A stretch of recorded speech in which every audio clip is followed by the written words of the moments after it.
One interesting thing I noticed when my dad and I went canoeing the other day is that while it's mostly ice, there's some open water. That open water is around the edges of where like the ice is. Now, I think I have an explanation for why this is. About a month ago, we had a big rain on snow event, and the water came up to about the same level that it is now.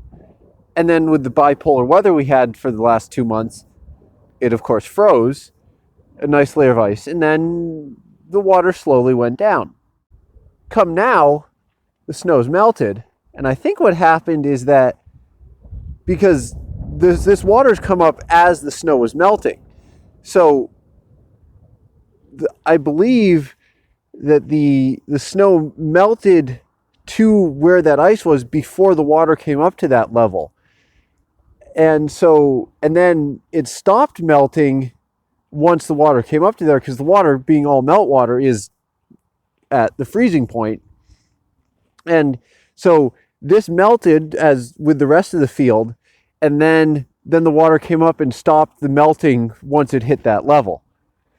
One thing that supports this is over here, where the shade, you're looking south, so that the sun from the south is shadowing the snow and it stays substantially longer. That is continuous from the ice, kind of snowy ice. This may be snow that's then formed into ice.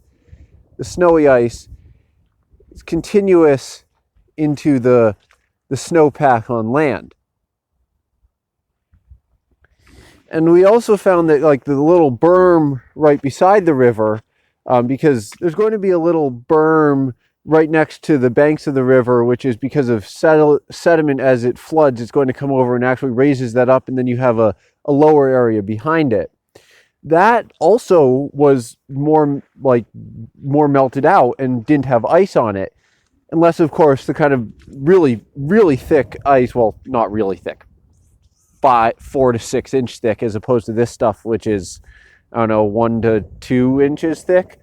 The thicker river ice, which had a lot longer to freeze and form, that's floated up, and that's kind of almost like pack icy. It's just like really difficult to get through. That was in the river, and it was pushed out over the banks, and so that was really impossible to get through. Whereas this kind of thinner stuff we could occasionally break while we were canoeing.